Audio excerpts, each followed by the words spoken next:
Junk food supper. Junk food supper. Junk food supper. Junk food supper. Junk food supper. Junk food supper. Junk food supper. Junk food supper. Junk food Junk supper. food supper. Junk food supper. Junk food We supper. are Junk food supper. Junk food Welcome supper. to Junk Food Supper, episode number 23, the only podcast guaranteed to liposuck the clothing right off of your body. This is one of your hosts, Sean Byron, and joining me as always is my other host, Parker Bowman, up in the 559. How you doing, Bowman? Hey, I'm good. Just up here representing the 559, as I am wont to do. Me and about 7 other counties worth of people, because it's a big area code area. But yeah, I'm doing good. I'm getting Halloweeny. I'm getting into the spirit. I'm finally mostly getting over COVID. I feel like I'm 90% healthy. I got a little ways to go. Shinji, the dog, he's healthy, so things are going well. How are things with you? Not too bad. I can't complain. I'm excited to hear that you're feeling Halloweeny, because I feel like it's been, I don't know, maybe a bit of a late start for you to be expressing Halloweeny feelings here on the show.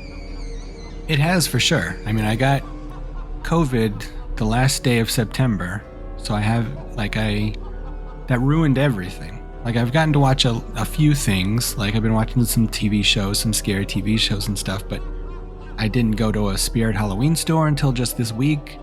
I just went to Saw last week. Like, yeah, definitely a slow start, but things are moving along now nicely. I went to a haunted house yesterday for a story at work. Got to talk to the people making a haunted house. So yeah, I'm in the spirits. I'm in the mood now. Now, have you yet crossed that threshold of Halloween that we all must cross every year? Have you started egging houses and toilet papering trees yet? Not yet. There aren't a lot of trees up here. Oh, in the 559? In the 559, we don't really have trees. We have tumbleweeds. I've been toilet papering the tumbleweeds. I mean, in a way, that's even more effective, because those tumbleweeds will come right at you. That's true. Yeah, they really go. When the wind picks up, they move. I thought that they were just fake for Wile E. Coyote cartoons, but they are real. You thought Chuck Jones just dreamed these things up. They seem too surreal. You ever been attacked by one? I have not, no. It's a thing that happens, so be careful. I remember I was in a parking lot in Las Vegas once. A real mean tumbleweed crept right up on me. You know, they get caught by the wind, you see. They're not generating their own locomotion, but yeah. However they do it, man, it's mean, because they're sharp as hell. Yeah, they are ominous. Like, sometimes at my work, I'll come out to leave to go home, and there'll be like a few just scattered around the parking lot, like a couple up against my car, and it's just like they're oddly threatening. Yeah, it's ominous. They're mocking you for deciding to try and thrive and survive in a desert. That's true. I mean, I guess I am on their turf. Yeah, they're like, this is your fate. Someday you will be a tumbleweed, you know? You'll be blown in this wind like dust. It's true. It's beautiful. I think Socrates said that. Who knew that tumbleweeds were so poetic? I didn't. But what about you? Have you done anything Halloweeny? I know you like to wait till the last minute. You're like a traditionalist. I watched a few scary movies. I watched Freddy 2, watched Freddy 3, watched The Great Pumpkin, Charlie Brown. 3 great movies that I guess I would rank in that level of greatness, in that order of greatness. But I'm not really too much going on Halloween-wise that's super notable. That's understandable. Well, we still got a week left, you know? There's still a lot of time to pack it in. Yeah, it's true. I did pick up that new Super Mario Wonder game for the Switch. And I'm only a few hours in, so I can't really give a full review, but I'm enjoying my time with it so far. I've heard good things. I don't have a Switch. I'm out. I'm on the outside looking in, but it seems like anytime a new Mario game drops, it's always like, I never hear, oh, that new Mario game sucks. Like, everybody's always happy with the Mario games. Yeah, it's a pretty solid franchise at this point. I mean, Sonic the Hedgehog only wishes that he had this kind of consistency in his game output. Yeah. That Sonic, motherfucker's making pinball games and shit. Yeah, Sonic comes out with the worst fucking garbage I've ever seen in my life. Up to and including movies. Yeah. Well, I mean, I guess I do like Ugly Sonic, but I haven't seen those other Oh yeah, ones. that's true. Love that ugly Sonic. He's so good. So ugly. He's got those little hairs on his mustache. His teeth. Speaking of ugly little guys, I also finished Pikmin 4 on Switch, which turned out to be a pretty lengthy odyssey. I think I put in 50 hours into this game, and I still haven't like fully 100%ed everything, but I've finished like the main storyline. A lot of fun, that game, Pikmin 4. I really recommend it. I've heard that is good too. They're cute little guys, those Pikmins. Yeah, you know, they're funny. They've got their own personalities and their own sort of functions that you can identify based on their appearance. I guess they're kind of like lemmings in a way. If you ever played Lemmings, it's sort of like that. Yeah. They look kind of like the Rabbids, you know? Like those guys. Oh yeah. They're kind of like those guys. Did you ever play that Super Mario Rabbids crossover? I never played that one, but it looks cool. Yeah, it looks fun. I don't know anything about the Rabbids other than that they hung out with Mario that time. I feel like they only had like one game or something before they got the opportunity to cross over with Mario, and I feel like that's a pretty big upgrade, right? I mean, there's got to be guys out there, you know, like Metroids thinking, I had to wait all the way until Smash Brothers before I could party with Mario? Give me a break. Yeah, that's... You get into the big time pretty immediately if you get to cross over with Mario after only one game. Yeah. I mean, I would only wish that we could be so lucky. We gotta get Mario on the podcast. Yeah, I would love to impress him with my triple jump skills, you know? Mm-hmm. Well, speaking of crossovers, it's Halloween. And sometimes people cross over into costumes, I guess. I don't like they dress up as things and there's crossovers. I don't know. Like that's not really a good segue. Is that the segue, really? Well, it's like, what if you go you dressed as Mario? You had such an easy like segue right in front. I mean, you just say like, you know, speaking of crossing over, let's cross over into the next subject or whatever. Well, I guess that would have been better. I was going, you know, it's like on Halloween, everybody's crossing over. It's like you see King Kong and he's hanging out with Patrick Bateman and Jason's over there and you got... Okay, all right, I get Barbie, it. Now I you know? get it. You sell it to me with this kind of conviction.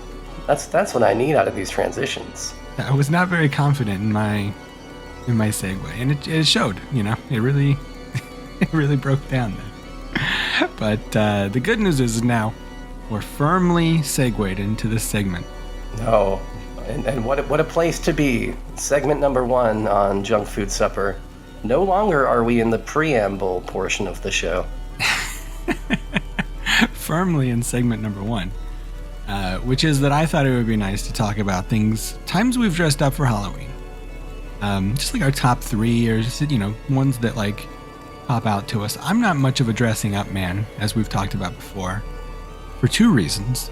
Well, 3 reasons. 1, I'm antisocial, so I don't really go to parties. And 2, I'm a chubby guy, so no matter what I dress up as, I'm sure somebody's gonna be like, one of my friends is gonna like bust my balls and be like, "Oh, you're the fat version of Patrick Bateman." Oh, that's great. And then also I have more like fatrick Bateman. Yeah, see, someone's gonna give me that joke and it's gonna break my heart. I'm gonna have bad self-esteem all night. And then also I feel like if you dress up for Halloween, and we've talked about this a little bit, you kind of got to be method a little bit. Like if I were to go out as Halloween as Patrick Bateman, I feel like I need to spend 70% of the night pretending to be Patrick Bateman and doing quotes from the movie. Otherwise, it's kind of a failure of a night. But I understand that it seems like that's only a me thing. I thought that was like kind of a thing that people believed, but I guess not. I learned that that's not the case. I mean, I don't share your same, you know, enthusiasm for, you know, exchanging business cards all night, you know, if I were to be Patrick Bateman or whatever thing that you would think would be necessary to sell the character. But I appreciate it, I guess. You know, I think that kind of commitment is admirable. you know? Yeah, I mean, like, if you're going in, like, if you're wearing, like, a gorilla suit for Halloween and you go to a party at your friend's house, at least go in the kitchen and root around and try to find bananas. Like, that's just, like, part of it, I feel like. Well, the other problem with the gorilla suit, and honestly, with most of the good costumes that I would want to wear, you're dealing with a big, heavy mask that's going to make you sweaty as all hell. You're going to be getting sweat in your mouth, sweat in your eyeballs. Your nose is going to be clogged with sweat. It's not going to be... And that mask is going to smell bad.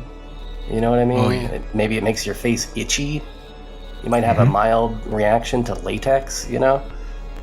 But honestly, every, incredible costume, I mean, probably 90% of them hinge on a cool mask, you know? It's true. And then, nobody if wants you to got, see like, your, just a regular human face walking around there at a Halloween party. Yeah. So, like, yeah, if you come up with, like, the greatest costume ever, you walk it in to the party, and you get, like, that one first entrance reaction, and then after that, you're probably sweaty, so you got to take off the mask, and then you don't get that reaction again the whole night. It's very sad. It's almost anticlimactic. Yeah, people are showing up to the party late. You have to be like, hold on, let me put my, gorilla mask back on. You got to see this. It's a mess.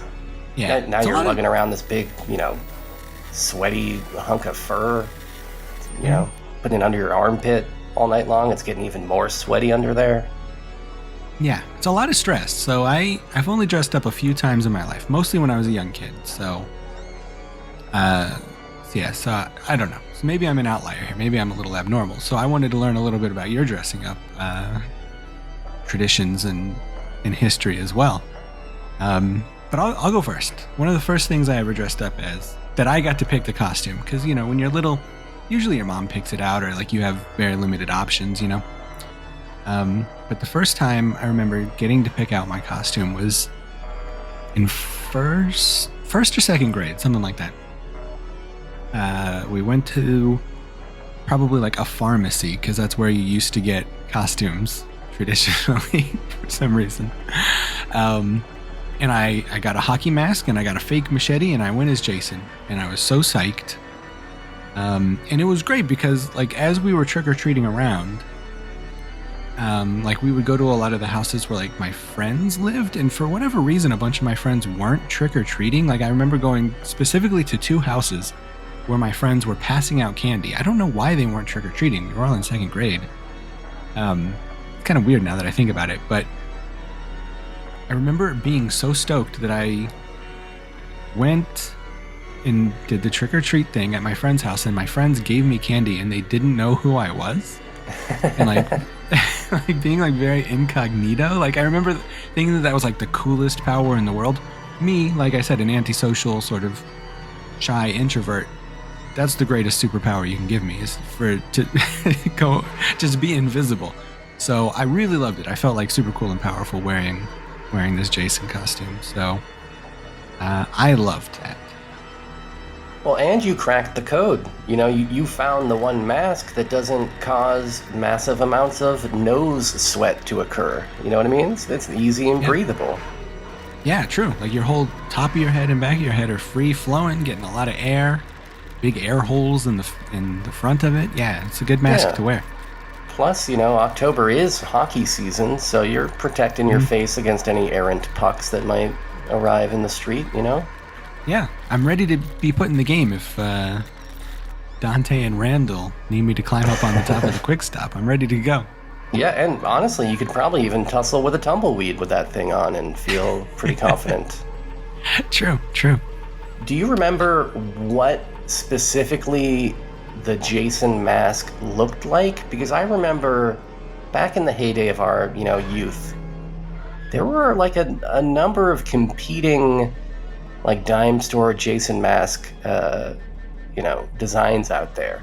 There was one where, like, the mouth holes were like vertical slits, and there's one where it's the little circles, which I think is what it's supposed to be, right? But, like, there are all these weird little variations.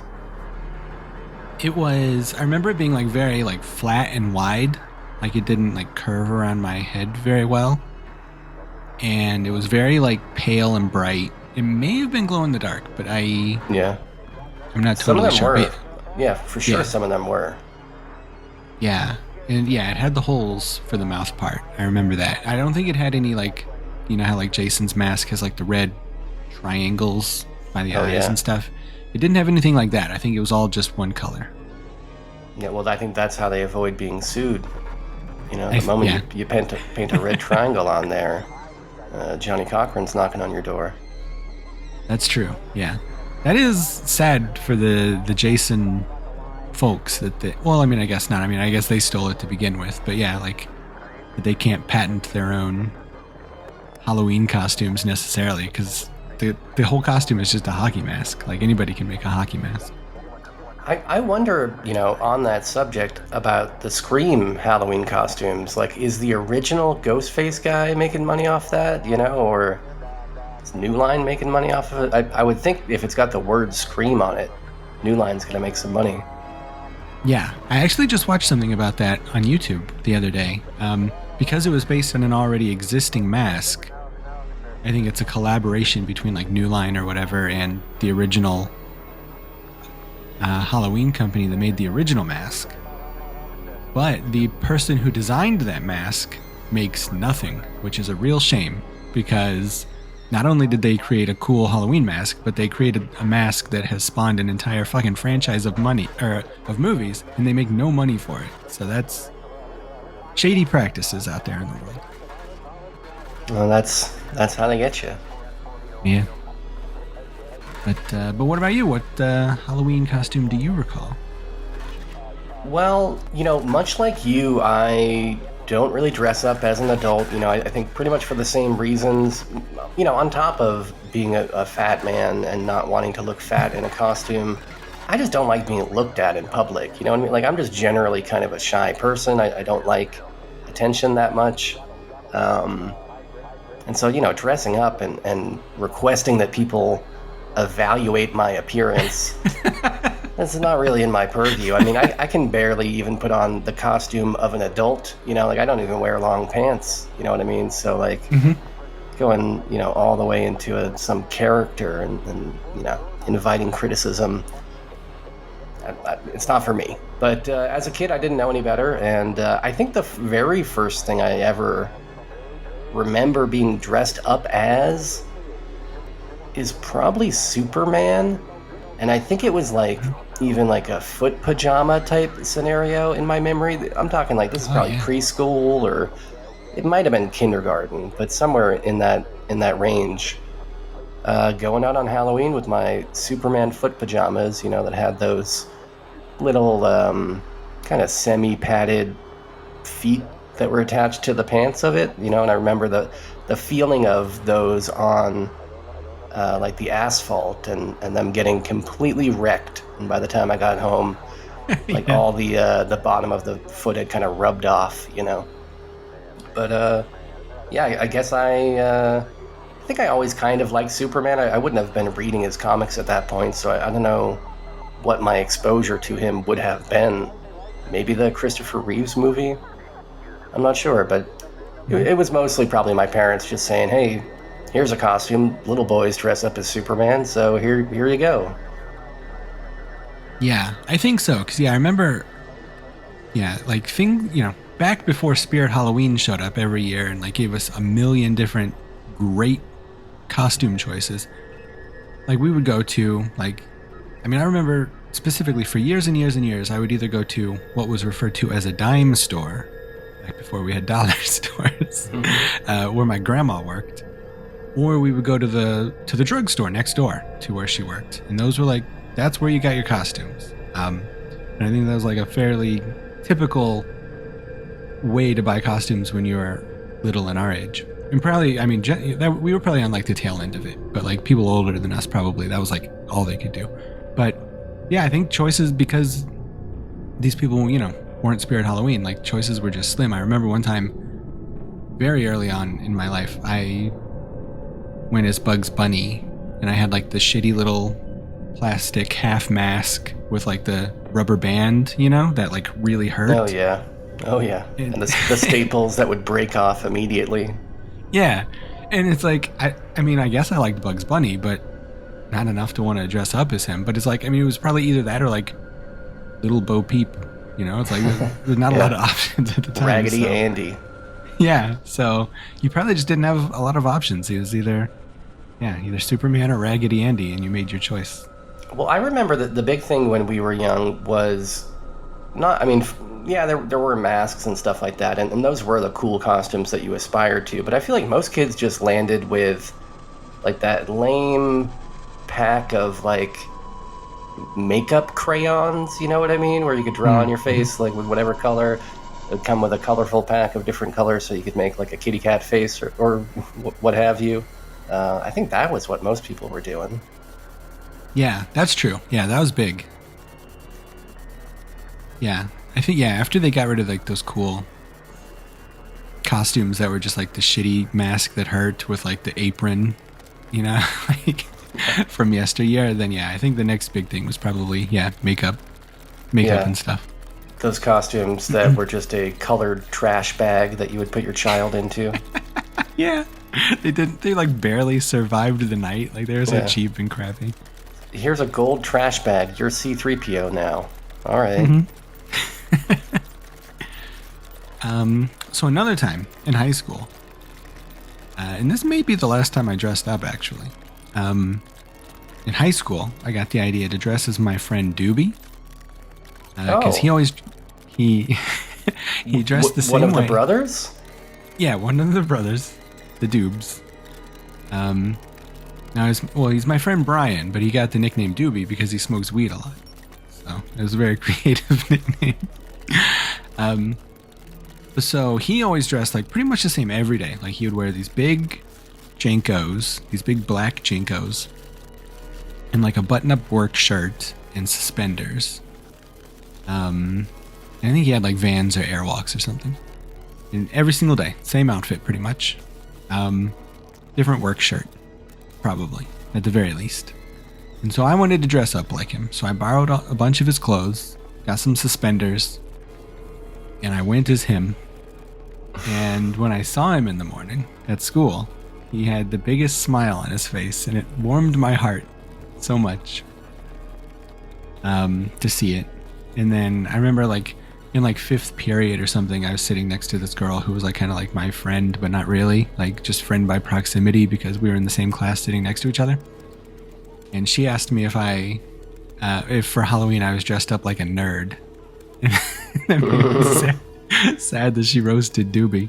And then also like it made me sad that she didn't know Doobie because like he's such a nice guy. So I was like, well, how do you not know Doobie? But it was a fun one. It was a fun one. And then that very night is the night that I went to the very first Horror-Rama in Dayton and saw Curse of Frankenstein.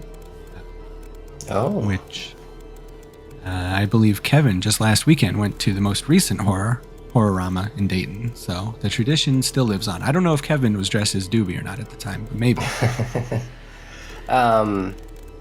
You know what? I'm struck by the fact, and I'm hesitant to point this out because I wonder if we might be able to make it a perfect 3 for 3, but I'm struck by the fact that so far your two stories here about costumes almost have less to do with the costumes you were wearing and more to do with your connection with your good buds out there, your pals back in Ohio. That is true. I mean, I guess one of the stories is me trying to avoid them, being happy they didn't see me, but still, the reason I was so happy that they didn't notice me is because we were good friends. I didn't... Exactly, yeah. You wouldn't even be trying to avoid them if they were just strangers, so... Yeah, true. Yeah, I didn't feel good about the strangers who didn't know me, who didn't notice me. That was just normal. So yeah, that is a good point. It's a good point. And I guess maybe that speaks to kind of the magic of Halloween. Like, maybe it's not so much about us worrying about our own costumes and how we feel. Maybe we should just be enjoying everybody else's costumes, you know, and maybe get out of our own heads a little bit, not worry about whether we're going to be called Fatrick Bateman, you know? Yeah, I agree. But what about you? What's your next one? So the very first costume that I remember selecting for myself was a Freddy Krueger. I probably would have been like first grade-ish, somewhere around there. And, I remember when we were kids, similar to the Jason situation, there was a whole range of Krueger masks and costumes out there. You know what I mean? Like, we really had our pick of varying options, varying price levels for these Krugers back then. And I remember wanting like the super deluxe Freddy Krueger mask that came with like a cool fedora and looked legit, came with a glove, that looked good and all this. And I never was able to convince my parents to get me that. Thankfully, I don't think I got like the very lowest level, cheapest like Freddy Krueger type of thing. But I did get like maybe the second lowest level of Nightmare Freddy. So it did have like that kind of fedora that was like really weak foam that would like crumple up. And I remember like going out trying to trick or treat, and this dumb foam hat that I'm wearing kept blowing off my head like on every fucking doorstep when they're trying to hand me like a Twix bar or whatever. I'm like bending over because my hat's falling off. It was a nightmare. And again, sweat right up my nose. So probably spent half my trick or treat time just walking around holding the mask saying, "I'm Freddy, can't you tell by my pretty crummy looking plastic finger knives?" Yeah, that's always a bummer when you have to when you're on a budget and you don't want to be, you want to go all out. That's probably also another thing that held me back for many years is like there are a couple of things that I would want to be for Halloween, like the aforementioned Patrick Bateman or like Spike from Buffy, and those would be probably pretty pricey, like especially Patrick Bateman to buy like a fucking suit. Like it'd be a pricey Halloween, so that's another reason I've never done it. So yeah. Well, and those Freddy Krueger costumes back then, at least the ones that I could afford, you're talking about you get a crummy latex mask and then like a crummy plastic razor blade knife glove thing. You don't get a sweater, you don't get whatever brown pants or whatever he wears. So like, inevitably what happens is you got a Freddy Krueger walking around that just looks like a 8-year-old boy wearing a Chicago Bulls t-shirt. You know what I mean? Because what else am I going to do? Just with perfectly non-burned human flesh tone arms. You know what I mean? Yeah. And yeah, still to this day, when I went to Spirit Halloween the other day, they had a lot of Freddy gloves, a lot of Freddy hats, a lot of Freddy masks. But not really any sweaters, I don't think, that I saw, unless I was in the wrong area. So yeah, still. They just assume every kid's going to have the super common red and green striped sweater in their closet available. Guess so, yeah. What the hell? Well, what about you? You got any more costumes? I have one last one. This is kind of a different story. Kind of a different one. It's sort of an embarrassing story. But I'll give you the prologue here. A long time ago, there was an episode of Married with Children that I saw. And Sam McMurray was in it from the Tracy Ullman Show. And it's been 30 years since I've seen this episode. But the way I remember it was that Peg had like a crush on him. Because he was like the new guest star of the week or whatever. And then the show ended with the punchline that Al told Peg she shouldn't have a crush on him because he was a homo. And as a kid, I thought that homo sounded a lot like the word hobo. So I thought that the joke of the episode was that Peg should not have a crush on this guy because he was homeless. I thought that was like the joke because I didn't get that these two words were different words. So fast forward to however long later, that in my little baby brain, I think these are the same words. Me and my brother are getting ready for Halloween. We don't have a lot of money. So we just, I think we went to like the thrift store. I was in 5th grade. He was in like 1st grade. We went to a thrift store and just bought a bunch of crappy clothes that we could like tear up and rip up and put fake blood on. And like we put fake blood all over ourselves. And we were just like, poor zombies, homeless zombies. perhaps you can see where this is going. And so we're trick-or-treating around, having fun. And we're with my mom. She's taking us all around. And we get to like some nice old people's house, and they give us some candy. And they're like, oh, what are you kids supposed to be? And me, I big smile on my face, very excited to be out for Halloween. I say, we're dead homos. And, and then that was the day that my mom had to tell me the difference between these two words that I did not realize. I remember those people looking at me like they did not understand what I was talking about. So they were probably shocked and appalled. Or maybe not. I mean, it was a different time. Maybe they were very happy about it. But very embarrassing in retrospect to get those two words mixed up and to do it with such glee, I guess. But I remember it very vividly. To be honest with you, though, I feel like if you came back with the answer of dead hobos, that's not that much better. I mean, that's still kind of a disturbing thing for a child to say, right? That is a good point. To be like, oh yeah, we're the cast-offs from society, that have been, that are now like tumbleweed dust in the wind, Yeah, because I didn't say zombie hobos. Like, because that's, or vampire hobos. Just, they're dead. Like, we're just dead, mistreated outcasts of society. Yikes. Yeah. But, I mean, they were cool costumes. I mean, we really ripped the shirts up and put a lot of fake blood on them, so sad they're marred by this cancelable offense on my part. I think it was worth it, Yeah.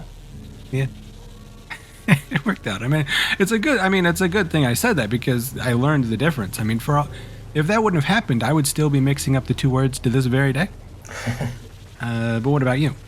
Well, my third and final Halloween costume of note, and I actually really did have to kind of rack my brain to come up with three because I'm sad to say, as much as I love Halloween, love the season, love watching spooky things, love a pumpkin pie and all of that, I don't have the greatest track record with getting dressed up, even in my youth.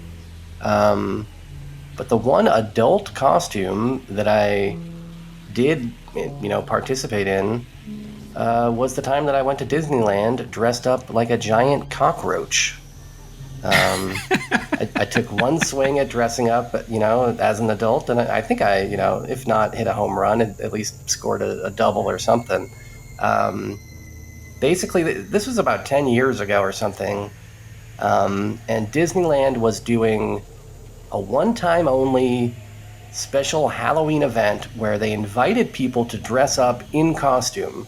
It was going to be taking place at the park after the park was closed because they didn't want people to, be walking around the park all day long, dressed up like Ariel from The Little Mermaid and confusing kids, you know what I mean? So you were supposed to show up to the park after it closed for this Halloween party thing in costume. But I showed up there early ass in the morning, and I had an annual pass at the time, and so I was able to just kind of talk my way in with the wife and just say, no, we're supposed to be here, we're supposed to be in costume, let us in. And I don't know how, but it worked. And so I was able to ride the Matterhorn dressed as a giant cockroach. I was able to sit at the pizza port, eat a slice of pizza dressed up as a giant cockroach.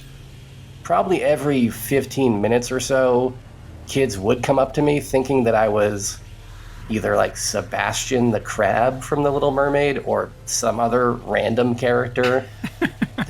They assumed I was part of, of the park, I guess. But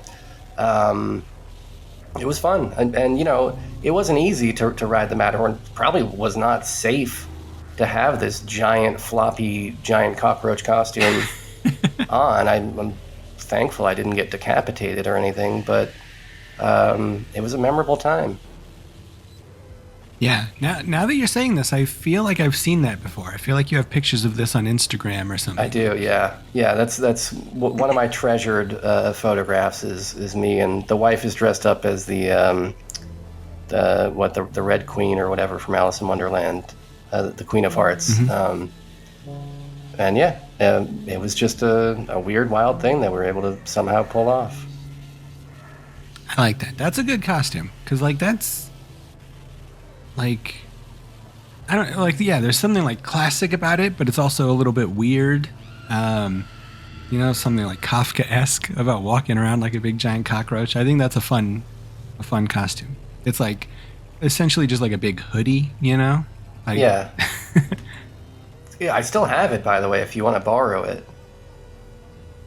Well, if I ever dress up for Halloween, I might take you up on that. I've Sounds only like a worn good it. one. I've only worn it twice. I wore it to Disneyland, and then I put it on one other time to pose for a photo where I held VHS copies of all the movies that were played at the Aero Horathon Corngorn the prior year, so I could wear that wear that photo on a T-shirt the following year. So I've got a T-shirt that's me in the giant cockroach costume, holding like VHS copies of like Anguish and Halloween 3 and stuff like that. I like your Spookies. gimmick of... Yeah, you always have very good gimmick T-shirts like that. Like, obviously, the Beach 24 one, and there's been a few others throughout the years. I like I like your commitment to the bit of those T-shirts. I mean, if you're gonna wear a T-shirt, it might as well make you laugh, right? Make yourself Yeah. laugh. Indeed. Well, speaking of making people laugh, Okay. we got 3 voicemails here. Now I'm Possibly they'll laughing. make us laugh. Yeah, they might make us laugh. I don't know. Or maybe they're very sad voicemails. I don't know. I've not listened to them yet. So who knows? Only Should time will we- tell, I guess.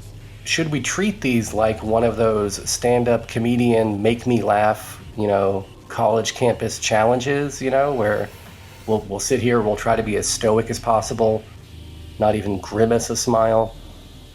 I think that's a good plan. Yeah. All right, Let's- well, lay it on us, callers. Make us laugh. Yeah, we'll see if any of these guys win. But here's the first one. Hey, Junk Food Supper. This is Eddie from New York calling in with a bit of a cold.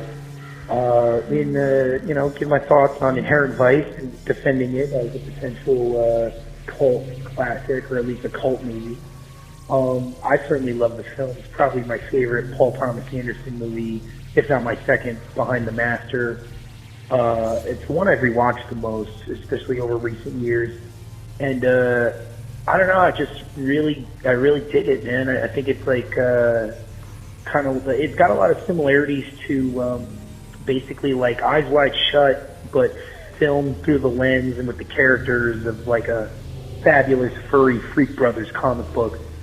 You get this guy who's like spurred by jealousy, who goes on to this odyssey to uncover this all-powerful secret organization that's been in charge of things all along, and he barely gets out by the skin of his ass. And in Inherent Vice, he actually makes a save where at the end where Bill Harford and Eyes Wide Shut loses, at least someone, and potentially is married. But yeah, I just think it's a really good movie, and if you haven't seen it in a while, give it a second shot. I know Joaquin Phoenix is a bit Jeff Bridges mode mumbly in there as the stoner Doc Sportello. But yeah, it's really good. And there's a podcast out there called Increment Vice, which breaks down the movie scene by scene. And so if that's not evidence alone for it being a cult film that has inspired passion, I don't have anything better for you. But yeah, check it out. It's good. I'm enjoying the show. Can't wait to hear what you guys cover next week. And take care. Thank you, Eddie, for the voicemail. I hope you feel better, especially going into Halloween weekend. Yeah, there was some discourse in the Discord about us wondering if cults still form around movies anymore. There were a few good ones that were thrown out. Crank 2, which I think is probably accurate. Justin had a few good ones. I don't remember which ones they were now that I'm not in the Discord, but yeah, there were a few good ones out that have popped up. I guess people, yeah, there's a few ones out there. Overall, I feel like that little conversation that we had on the show last week spawned a lot of feedback and feelings, and people had, reactions to that, which, I mean, to be honest, we were just kind of chit-chatting. I'm not even sure that I fully stand by what I said, but I'm glad that people are listening. Well, yeah, for sure. I think it's rare. I mean, I think the fact that we could, that all us super movie heads could only come up with about 15, I think means that it's probably much more rare than before. But yeah, I mean, I think the consensus is, that it does happen. So I've changed my stance a little bit. I think it's rare, but it does happen. And it's all relative, like, what is a cult movie to this generation? Their definition of what that means is inherently going to be different than prior generations, because, we grew up in a time where, like, access to specific movies was so challenging that you did kind of develop, like, an obsession about, like, I gotta see that movie again, whereas I don't think that really happens in this age of having everything at your fingertips, Yeah. That's one thing I was wondering. I think I brought this up in the Discord, or maybe I was just thinking it, but there's this movie called Megan is Missing that is like a found footage movie that came out like 10 or 15 years ago, and like didn't really seem to make much of a splash, but then it caught fire like a year or two ago. Like, people would do these TikTok challenges where you would watch the movie until it grossed you out. And that's different than how we would consider a cult movie to be. But I think that maybe that counts, even though it's being experienced in a much different way than we experienced cult movies back in our day. Like, I don't know, maybe that counts. Or maybe not. Maybe it's just some cheap gag that the internet's doing. But I don't know. I mean, yeah, definitely movies get consumed differently nowadays. I remember being a kid and having that experience of movies rotating out of the video store. Do you remember that happening in our lifetime, where it's like, oh, I guess this movie's not profitable anymore, or the one copy that my video store had broke or something, and so, like, I guess Halloween 2 is just not going to be available for me in my town anymore. You know what I mean?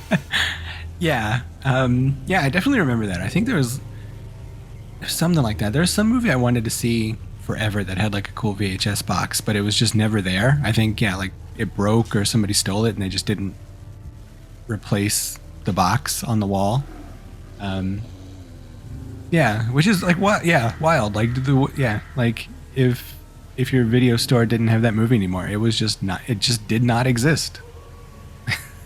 Which is hard to fathom nowadays. Although maybe not too hard, because like there's still stuff like that doesn't exist. I mean, I'll never find Dream On, the HBO shows, seasons 2 through 5 ever in life. Like, that's just not ever going to be released anywhere. So I guess it still sort of happens. Yeah, or most of Muppet Babies, for instance. So much television is just seemingly lost, or, I mean, the frustrating thing is, like, that it's out there. Like, that somewhere there's like a digi Betacam tape that has a really nice, quality copy of every episode of Dream On for you, but because of rights or whatever, it's just going to sit in a vault. Yeah, which is interesting, because like now we live in a time where like the most obscure shot on video like horror movie has a 4K transfer, but Tales from the Crypt is nowhere to be found. Like it's a TV show put together by like Spielberg and Richard Donner. Like, is it just not available? It seems like maybe TV is the more lost media format.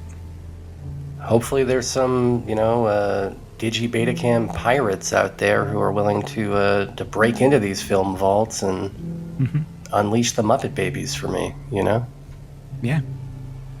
Maybe one of them is our next caller here. Oh, by the way, I didn't laugh. Hello, this is Subvert from Cascadia.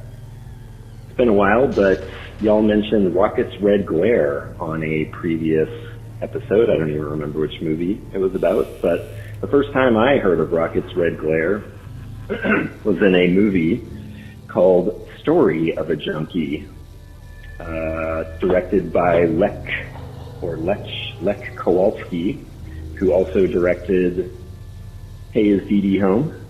Can't remember how I heard about this movie. It might have just been a cult VHS thing that I got at the local video store in San Francisco. But I enjoy this movie a lot, and I wonder if any of y'all have ever seen it.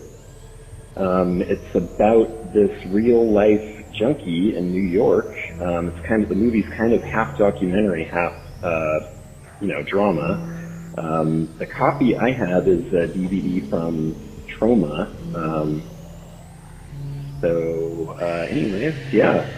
Recommend it.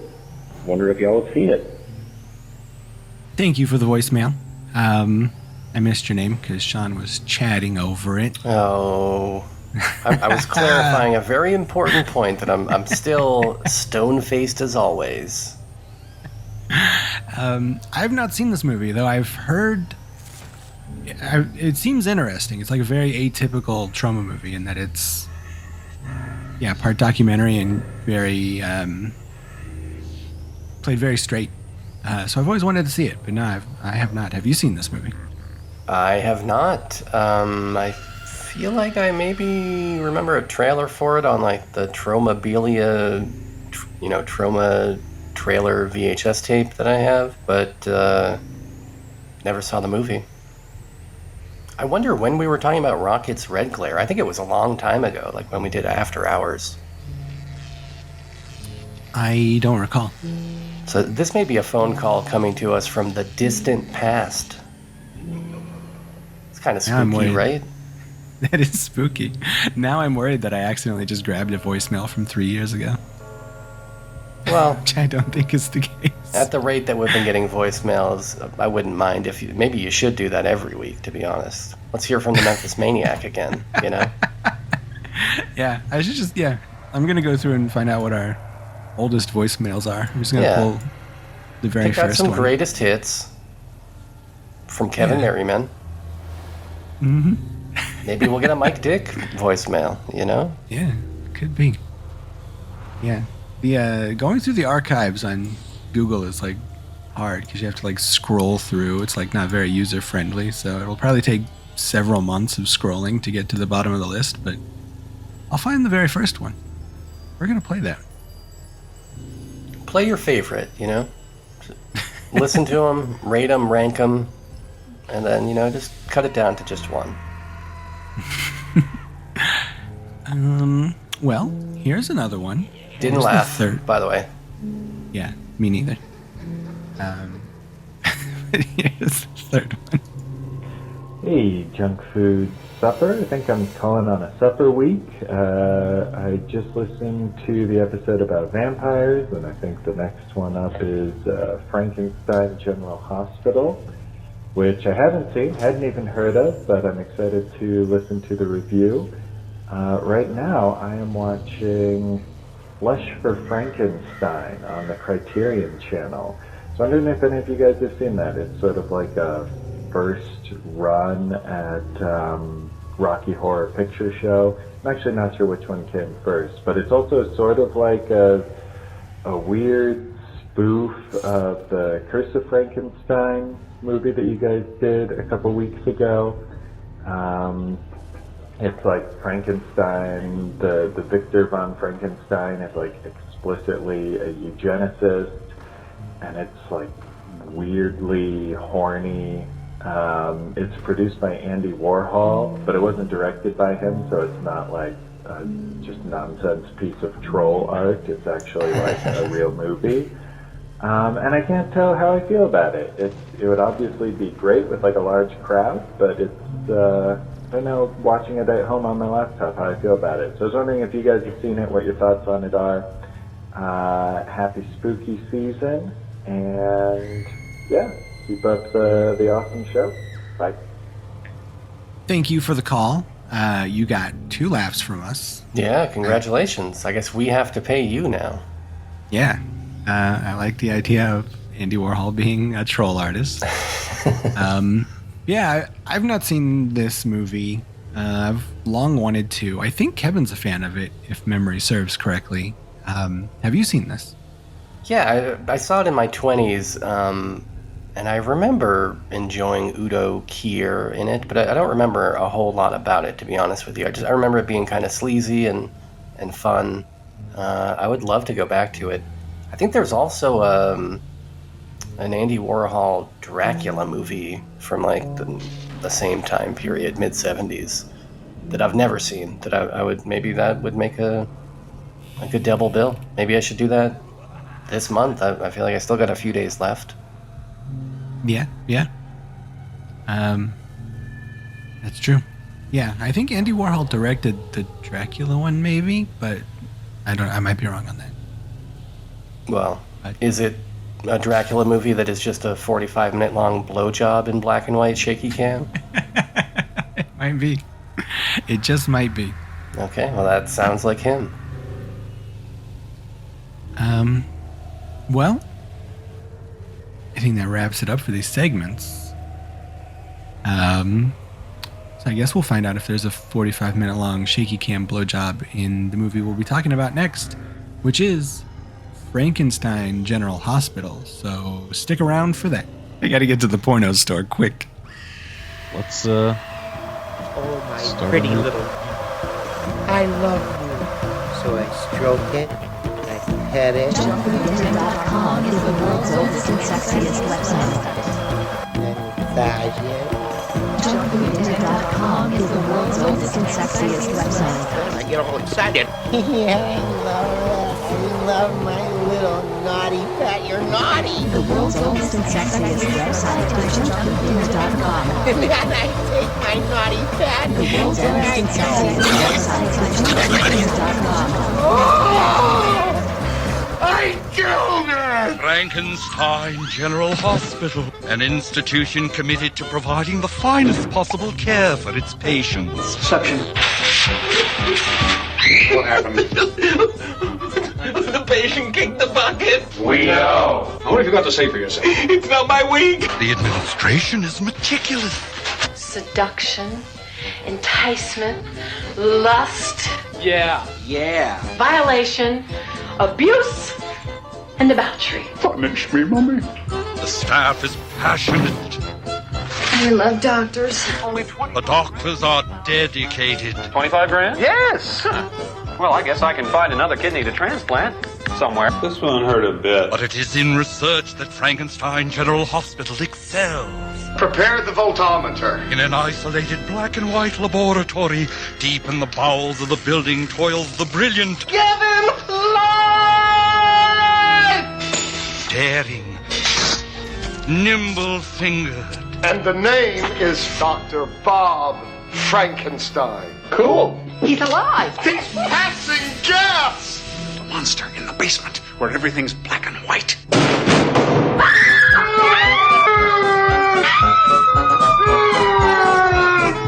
Frankenstein General Hospital, the movie with God. Oh, everyone spoils their first monster. All right, welcome back to Junk Food Supper. Our Schlocktober movie that we're reviewing this week is, as we mentioned before, Frankenstein General Hospital from 1988, directed by Deborah Romare. No relation to director George Romero, as far as I know, and no relation to directing anything other than this. And it looks like a 2004 TV movie called Patients, which, funny enough, is another hospital comedy, but besides that, Deborah Romare has not done very much. And this is her movie about Dr. Bob Frankenstein and his assistant Iggy. A movie which I had never seen, but had wanted to for a while. I didn't really know why I had wanted to see this. I didn't know why it was on my Letterboxd watch list until I looked, and it turned out that we had reviewed the movie Jekyll and Hyde Together Again on the show, I think about 5 years ago or something.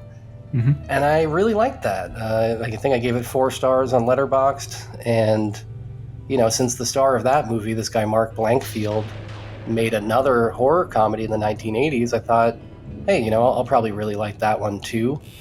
not remembering that, maybe part of the reason I liked Jekyll and Hyde Together Again is that it also starred Elvira's boobs.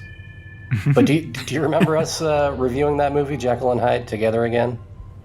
I do, yeah. I have fond memories of that. I don't remember it too well, but yeah, I think when you had this hunch, you sent me a screenshot of my review of that movie, and I do fondly remember the gag where the hands of a clock are moving fast, and you think it's because time is moving, but it's just because the guy is winding the clock and time is not moved at all. That's really funny. And also the guy in question, Mark Blankfield, was on a few episodes of Saved by the Bell, so that's where I know him too, and I like him from that. So yeah, I like him in general. So I also had Frankenstein General Hospital in my watch list based on a like of him.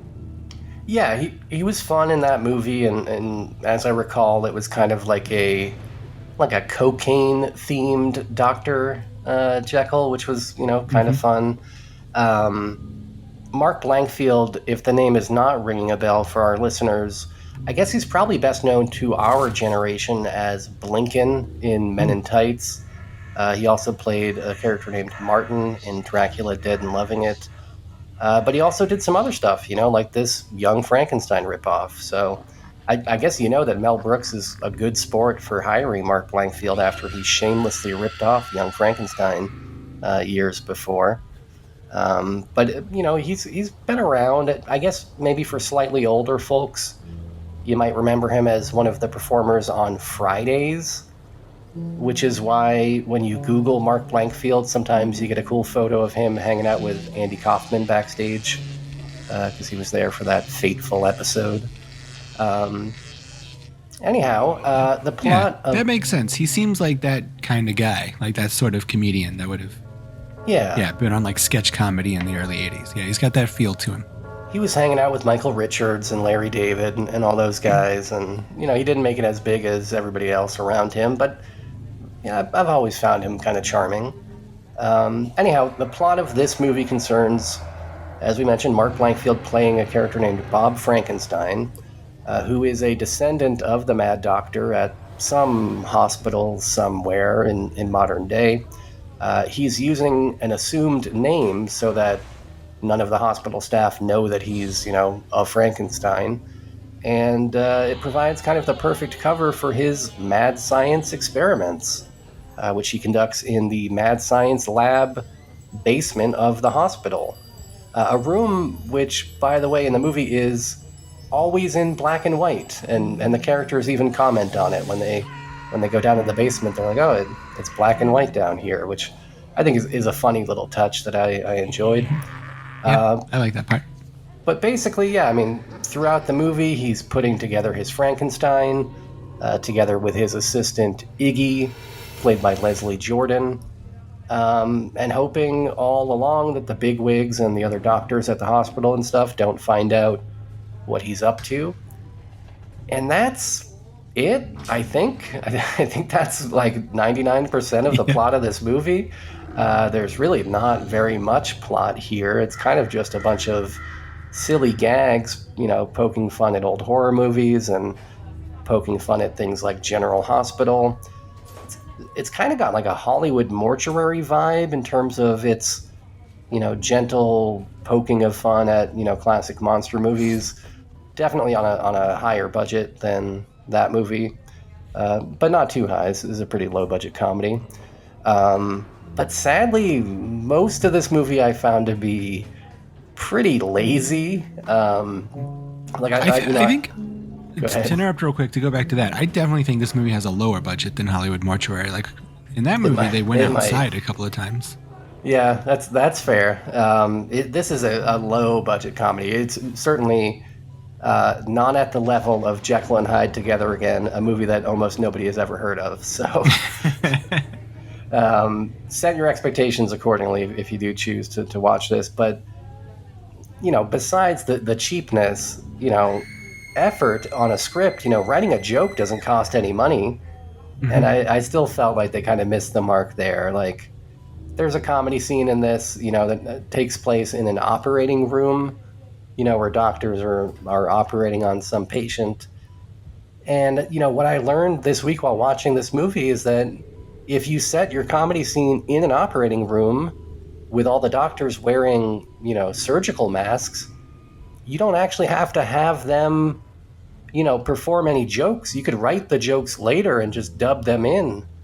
Or you could forget to do that altogether and leave it as a scene with like no real jokes in it. But clearly everybody in that scene was dubbed in a way that was kind of distracting, although there's something going on with the audio in this entire movie where like a lot of scenes, I don't know, did they just have a bad microphone or something and they had to like pick everything up in ADR? But a lot of it looks like it's just kind of badly synced. Did you get that feeling? Yeah. I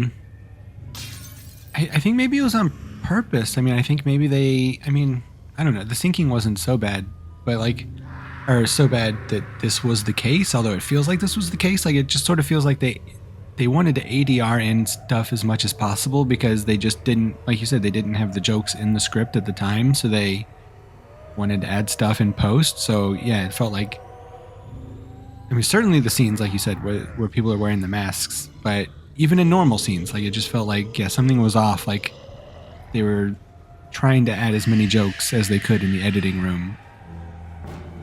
Although, I mean, I don't know, but, I mean, the dubbing's not so bad that that's obvious, but it felt that way, nonetheless. Yeah, there's something going on there. I don't know, it's a little bit weird. I did find that there were some fun bits in this movie. There's a little strip club inside of the hospital that Mark Blankfield pops in for a drink at, which I think is pretty funny that there's a strip club in the hospital. At one point, we meet an overeager German liposuction doctor whose suction machine causes a nurse's clothes to be ripped straight off of her body, which is something that you just don't see anymore in movies, right? Yeah, no, the time for that kind of stuff, that sort of very gratuitous, nudity and objectifying of ladies, it's not very common anymore. You got to really look for it. What is the Pornhub search term, Bowman? Is it ENF? There's something embarrassed nude female, is that right? Or there's something, some people are into this embarrassment stuff. And I just want them to know if you're out there and you get horny, if that's your fuck style, is ladies having their clothes liposuctioned off their bodies and they make a little face, and they cover their cheeks with their hands. Hey man, it's in here. So just know that. I would have to imagine that is definitely a kink. I mean, we grew up with so much, the gag where a leaf blower blows a lady's clothes off was in every third movie and every practical joke TV show as a kid. So I would imagine that people who grew up watching that definitely have that as a kink. So that would make sense. Yeah, I mean, much in the same way that every female superhero of the 1940s is roping up guys and getting them all tied up and stuff. There are these things that, people like to work into pop culture, and Deborah Romero was looking out for the, let's call it ENF freaks out there, assuming my search term is correct. But yeah, so that scene was fun. There's also the science lab itself, I thought looked kind of cool. There's some equipment in there that automatically stirs the contents of a beaker by kind of rotating the beaker. I thought that little machine looked kind of fun. As I said, I liked the idea that it's shot in black and white. I thought that was a cool little touch. And of course, once we do get Frankenstein in this movie, which he shows up probably, I don't know, about halfway in, he's played by the great Erwin Keyes, character actor and kind of unusual looking man, Erwin Keyes, who I think is great. He's just so much fun in this, makes for a really fun Frankenstein's monster, probably one of the most memorable in my opinion. But to give you an idea of this movie's sense of humor, the first thing Erwin Keyes does when he shows up as the monster, he's been resurrected, it's alive, and he just rips a big wet fart. And that's probably the funniest part of this movie, to be honest. Now that I recall it, I actually remember enjoying it. But That's kind of the peak, you know? Yeah, that's definitely the best joke in the movie. But also too, you know, Irwin Keyes is not a household name, but I guarantee everybody listening to this podcast has seen him before. And here's just a little bit of the rundown of movies he's been in. Some of these are like junk food dinner classics. Friday the 13th, House of a Thousand Corpses, The Warriors, Black Dynamite, Death Wish 4, The Exterminator, Zapped, Motorama, Evil Bong 3, Chained Heat, Nice Girls, Don't Explode, Here Come the Monsters, Time Master, and Double Switch. Banger career on this guy. Yeah, he's been alongside us through most of our podcasting times, you know, like as long as we've been reviewing movies, he's been in most of them. So shout out to that guy, shout out to his memorable face. I love the fact that they cast him in this. I think, not to be like crass or, I don't know how to put this gently, but like, you don't even have to put that much makeup on the guy and he looks like a Frankenstein. And I know that sounds horrendous, but it works. And I like that about his face. I'm not complaining about this man's Frankenstein face. I'm a fan of it. I wish more faces were like his. So don't come at me. I'm not being ableist here. We all love He's got a Irwin big Keyes. jaw. Yeah, he's got a big jaw and a big chin. Well, and he was born with those bolts coming out of his neck, you know? Mm-hmm. Yeah. And he's just a green dude. Yeah, so... and he's so sick, you see. So... anyways, he rules. His version of Frankenstein, I think, is a fun character running around this movie. Oh, also, one of the doctors in this is played by the great character actor Lou Cattell, who I guess is best known for playing the mostly deleted character, the Amazing Larry, in Pee-wee's Big Adventure. You remember the Amazing Larry? I do not know. It's towards, I guess it's towards like the beginning of the movie. Pee-wee's having that like town hall meeting in a basement or something, like addressing the townsfolk about his stolen bicycle. And at one point there's just this non sequitur aside where there's a guy in the audience who is chatting to the guy next to him. I think he's chatting to the owner of the magic shop. And Pee-wee just looks at him and says, "Do you have anything to add, Amazing Larry?" I think that's the line. It's something akin to that. And I think the story is he was a character in the movie before that had a scene like at the magic shop that they cut, but they left this other part where Pee-wee refers back to him. And because there is no context for it, it becomes that much more funny. But I love that guy. I've always loved the Amazing Larry. Cool to see him, the actor Lou Cattell, in this. Plus, you know, if you're the kind of guy that can muster up excitement for a Bobby Boris Pickett cameo, well, this movie's got one of those. I didn't really notice him, but I guess he's in an elevator at some point. Ben Stein's in this too, for whatever that's worth. But most importantly, I really do think that Mark Blankfield has a natural comic ability that I find charming, even when the jokes aren't going his way. I mean, watching this, you do sort of wish that they had taken the time to come up with a script that had either a story or some jokes, preferably both, and they didn't. But even so, this is such well-meaning fun with a number of friendly, familiar faces that I gotta give it a pass. So, I think if you have seen all of the Mel Brooks movies, and you've seen them many times to the point where you can't stand to watch them anymore, I think you could do worse than watch this movie that's kind of in that vein. Just go in with, low expectations, and I think you might have some fun. But what about you, Bowman? Did you have fun with this Frankenstein and his General Hospital? I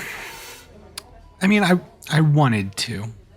Because this is kind of my bread and butter sort of movie. Like these movies that would have been on USA Up All Night or, something like that. Like just these stupid, goofy movies where like they didn't have any money, and so they just were doing silly nonsense to try to keep your attention at 3 a.m. kind of movies. Like a Hamburger the Motion Picture sort of a movie.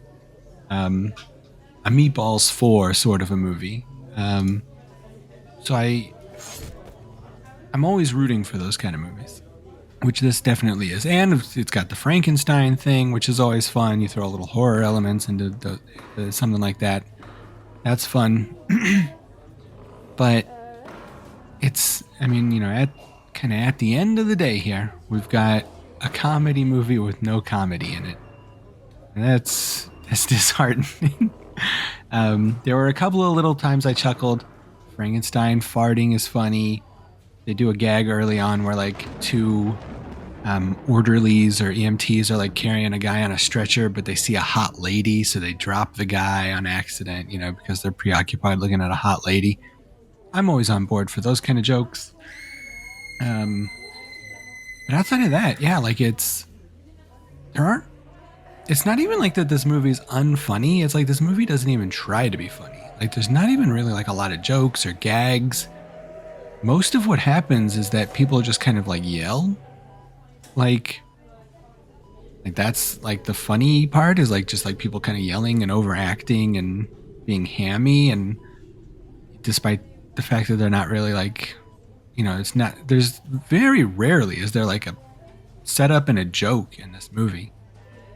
A lot of the scenes, like you're struggling to even figure out like what is like the comedic premise of this, like where would we even derive any kind of jokes? And I guess like maybe the most common theme in like the comedy scenes is like Mark Blankfield is squirming because he's like, you know, he doesn't want to get found out for being a Frankenstein. I guess that's the funny thing in a lot of these scenes, but it's not nearly enough, you know? Yeah. And I mean, it's like it almost feels like they don't do anything to set anything up either. So like, in addition to not really being funny, like it's also like the movie relies so much on its premise to convey what comedy there is, but they don't even really set that up. Like it kind of just feels like it drops you in 15 minutes into a movie, like, because Frankenstein's already there. He's already got his Igor or Iggy. They're already in the basement. It's already black and white. Like they've already got jobs there. Like it sort of feels like they should have, like there should be like 15 minutes where like they've left Transylvania or whatever and they need new jobs. And so they, you know, apply for jobs at this hospital and get them. And like, yeah. Or like a funny prologue where we see the original Dr. Frankenstein and he's played by Mark Blankfield, you know, in a double role. Yeah. Something that sets up the world that he's operating in. You know, because at first, like, you don't know, like, is this a hospital that is cool with people making Frankensteins? Maybe it is. I don't know. It's a weird horror comedy. Like, what kind of world am I in? But you got to kind of wait to find out what the boundaries of any of this are, and then once you find out, it's kind of underwhelming. Yeah, that is a good point, because it starts out with Iggy, who's played by Leslie Jordan, who is great, by the way. He recently passed on. He's a nice, funny guy usually. He's in Jason Goes to Hell. He's one of the best parts in that. He's been on like a ton of sitcoms and stuff. He comes in and he's got two legs. And he's like, I found these legs. And then Frankenstein's like, oh, great, we'll put those on the body, you know. And like you said, like, we don't have enough context to even know if this is crazy or not. Like, I mean, I guess if a guy's walking around with two severed legs, it's always crazy. But it's like, it's like you have to set up the world first to let us know where we are in terms of this stuff. Like, when in the Universal Frankenstein, and obviously that's a horror movie, not a comedy, but they go, hey, we're going to grave rob. And somebody's like, oh, I hope we don't get caught. And he's like, oh, we'll do it anyway for science. And it's like, bam, now we know the rules of the universe. Yeah. In the Journeys to the Center of the Earth, you know, Lindenbrook is ridiculed by other scientists for his claims that he can traverse down to the center of the Earth. Yeah. And here just, it's like just to tie it back to a movie that everybody's familiar with, you know. Of course. But here it's like 20 minutes before we realize that Frankenstein has a boss. You know, that there's other things going on here. I mean, it's like before we realize it's modern day, which I guess is maybe a joke in itself to some degree. Or, I mean, maybe not, I guess. Through the dialogue, I guess we kind of know that it's modern day immediately. But I don't know. So it's like just confusing right off the bat.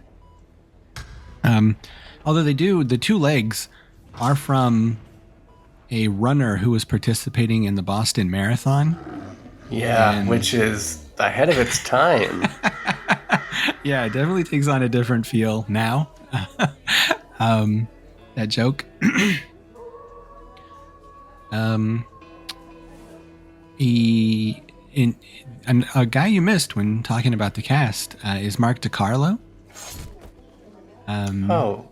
Who that? He plays there's the 2 doctors who are always together, saying stupid shit. He's one of them.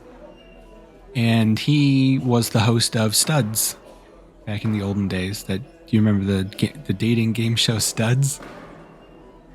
I don't, but it looks like he was also involved with Thumb Wars. Yeah, he was in the Thumb Wars movies. Studs was a very popular pop cultural icon show back in the 80s. It was I don't know. It was a dating show, but it was edgy for the early 90s. But he was also more in popular Buffy. than Singled Out with our friend Chris Hardwick. It was the precursor to Singled Out. Oh, okay. I think Singled Out was probably my intro to dating shows. Okay. Yeah, it came on it was syndicated and it was on 5 times a day or something, and it kind of was a thing. But he was also in the Buffy movie, and he was in Shrek 2 Retold. So I'm sure we're going to be talking about him in the future at some point. Oh, yeah. Very nice. Yeah. So anyway, so he's in this. He's he's a very charismatic dude in other things. In the Buffy movie, I think he plays the coach, the high school basketball coach or something, if I remember correctly. And on Studs and stuff, he's got a lot of charisma, but it kind of doesn't really come off in this movie. Yeah, so I kind of don't even know what else to say. Frankenstein wears a cool motorcycle shirt at one point, which... Oh, yeah. I think Kevin would have appreciated if he would have seen this. I don't think Kevin would like this movie necessarily, but I think Kevin would have enjoyed Frankenstein wearing a motorcycle shirt. I mean, we know that he loves Frankenstein in a vest, but what about a Harley shirt? We'll never know. Kind of a missed opportunity that he didn't have a little leather vest over that Harley Davidson t-shirt. Yeah, they don't go full biker with him. But he does get his fuck on. That's true. That's cool, right? I mean, not since Frankenhooker have we seen a Frankensex scene like that. True. It's true. It's very rare that Frankensteins get to have sex. But I don't know. There's not even a lot to say about this because, like I said, it's a comedy with no jokes really. So I don't know. It just kind of skates on the premise that it's wacky that a mad scientist would want to make a guy, but considering the fact that this is the 87th Frankenstein movie, that's not even really that wacky anymore. So you got to do something. And I mean, I guess it's wacky he's in a hospital. I guess. I don't know. So, yeah, I don't know. I didn't really care for this movie. Well, sad to hear it. I will not be telling the amazing Larry your thoughts on this movie. I don't think he could handle it at his advanced age.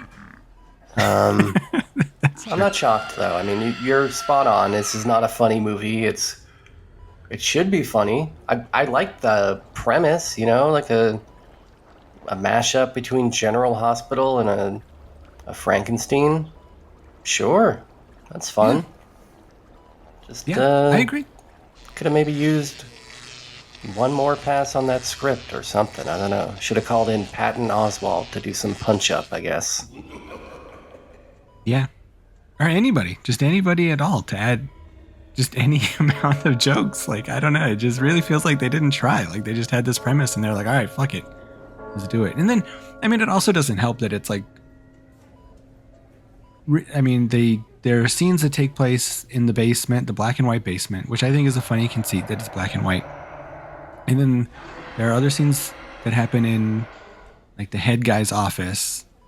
And then most of the scenes happen in just random hallways and stuff. So it's really boring to look at and kind of uninventive. And You know, like there's no scene where like Frankenstein goes out into the world or anything like that, and it's just kind of bland. There's not even a lightning strike to awaken the Frankenstein. Yeah, I don't think, right? Doesn't he? Is he just kind of like awake at one point? I don't even remember there being like a moment for that, really. Yeah, I think he just like kind of appears out of the basement, basically. Like he just kind of walks up the stairs. Like, yeah, I don't even remember him waking up. There is actually, now that I think of it, there is a kind of cute scene where he meets that kid who wants to fly, and it sort of mirrors the flower scene from the original.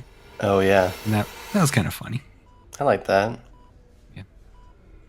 There's also that ending on this movie where they kind of shamelessly set up a Lady Frankenstein sequel that never happens. So yeah, always kind of gives me like a sad feeling whenever I see a movie that has an ending that's giving you the hard sell for a sequel that never comes, you know? Yeah, that's always depressing. Although I guess, you know, the opportunity is still out there. If one of our listeners, maybe Jackson Stewart, wants to license the rights from Mark Blankfield, you know what I mean? I don't know. It's Mark. I mean, Leslie Jordan and Erwin Keyes are both sadly no longer with us. So if Blankfield's no longer with us, then I don't think. With the amount of cocaine that Mark Blankfield was doing in the 80s, you're telling me that he's not going to be in perfect health 50 years later? Well, that's a good point. I think he's still alive. So yeah, I guess it's possible. Well, where there's a possibility, there's potential. And I'd potentially like to see this movie. So make it happen, listeners. You know, make me laugh.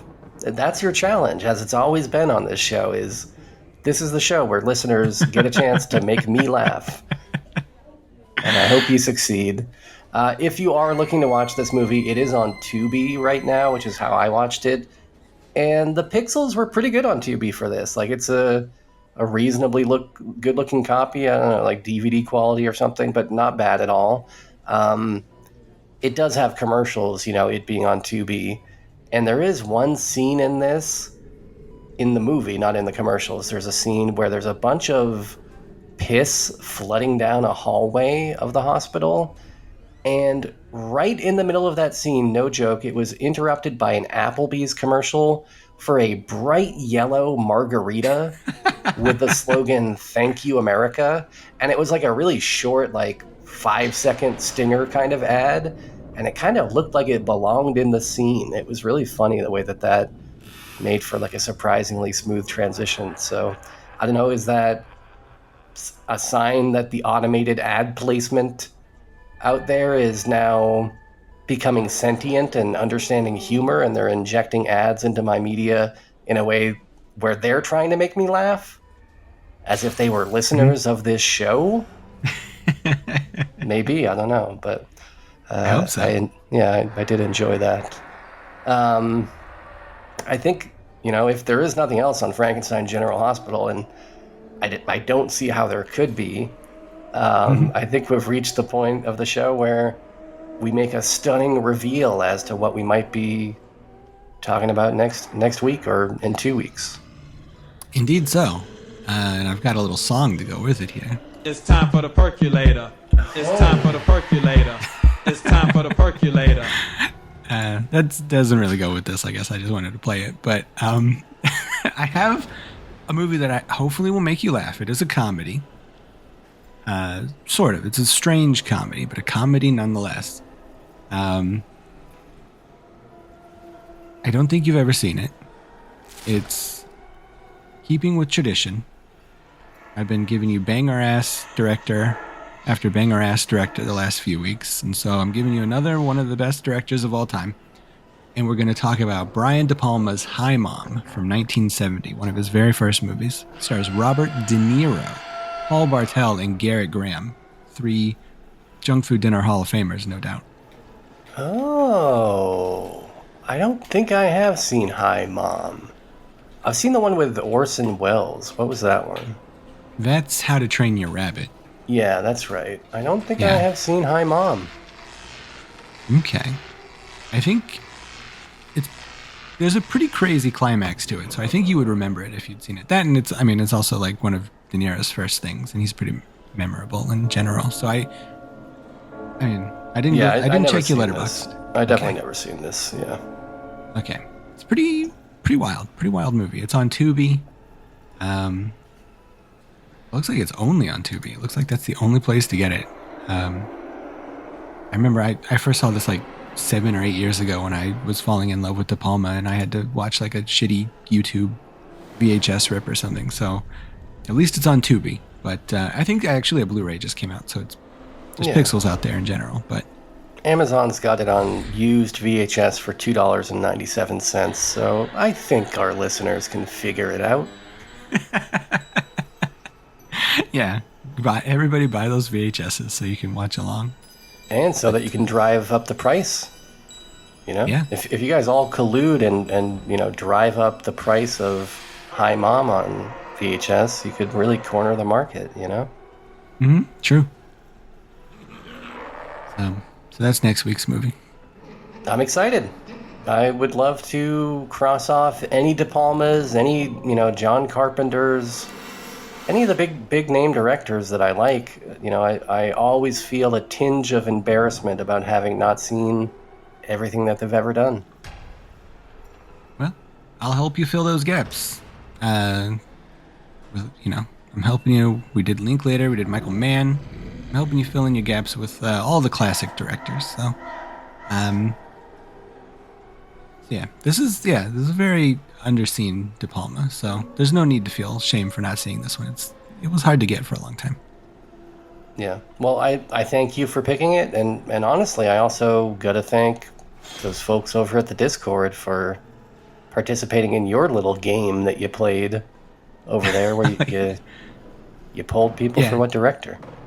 Yeah, I did. I don't know. I mean, I think De Palma was going to win no matter how the voting went, but yeah, I did put a poll up asking people to pick which director would be the next one that I picked a movie from. But Michael Mann got a lot of votes, so I think we'll probably double up on Michael Mann. I know we just did one of his movies like 2 or 3 months ago, but I think we might do another soon, probably by the end of the year. Cool. Seems like we might never do a Hitchcock again based on the results of the poll, where not only did he register at, I think, 0% in the poll, but somehow there was a write-in ballot that said this guy's a hack. Yeah, I don't know what was going on there. Somebody hacked into your Discord account and was saying all these bad things about the greatest director to ever live. It was really weird. The guy who revolutionized visual storytelling. It was very strange. I don't know, man. Wild. This is too late in the episode to do a deep dive on Hitchcock, but I do think that in our lifetime, I think the critical evaluation of Hitchcock has gone a little bit overboard towards like praising everything about his movies, when it's like there are great things about his movies, but there are some other things he was not that good at. I don't know. Well, could be. That could be. He's a little stagey sometimes. He's a little stagey, like the climax of Rear Window and stuff like that. I'll give you that. But we'll talk about him. To say nothing of his hesitation to incorporate nurses having their clothes liposuctioned off their bodies into his films. That's one of my biggest complaints with the man. I think that happens in Marnie, that movie with Sean Connery. We'll have to, if memory serves. That sounds right. Yeah. We'll watch all his movies one day. We'll figure it out. Well, so that will be, Hi Mom will be in a couple weeks, though, right? Because I believe, and correct me if I'm wrong, I believe next week will be a Kevin Moss junk food dinner special. The full trio with a bonanza of films. I think it'll be Junk Food Dinner number 669. I think the movies will be Bad Boys. But not the Bad Boys that you're thinking of. This is Bad Boys from 1983. It's a different Bad Boys. Dracula AD from 1972. Actually, Dracula AD 1972 from 1972. They put the year right in that title. They didn't want you to get mixed up. And Legend of Dinosaurs and Monster Birds from 1977, which is granted, an awkward title. I don't know if I was naming a movie, if I would call it Legend of Dinosaurs and Monster Birds. But that's what they did back in 1977, and that's what we're going to be watching. It's a little bit redundant there, but yeah, I'm looking forward to it. 2 out of 3 horror movies on Halloween week isn't bad. Thanks for screwing up our Halloween dumb shit. Yeah, it's kind of strange that somebody chose to deliberately ruin our favorite holiday with one of these movie picks, but I guess we'll never know who that was, who was one of the 3, but maybe we'll find out next week. Only time will tell. But in between now and then, do all of the things. Go to junkfooddinner.com. That's the most important thing that you can do with your day. Go there every day. Go there once a day. Go to junkfooddinner.com. Make it a ritual. Make it part of either your morning routine. You wake up, you drink that cup of coffee, you get that cup of joe, and you're looking at junkfooddinner.com. Maybe you do it as a wind down. At the end of the day, you're drinking that hot cup of tea, and you're looking at junkfooddinner.com. Whatever hot beverage you're drinking, go check it out. We got all the things on there, all the old episodes, and links to all of the important stuff that I would normally spiel right here. You can also leave us a junk mail at 347-746-JUNK. That's 347-746-5865. Or leave us an email at jfdpodcast@gmail.com. We read those sometimes. The voicemail's better, but we will see the email eventually. But until then, this is your friend, Sen Biro, your other friend, Perky Beantown Bowman, saying keep washing them dishes.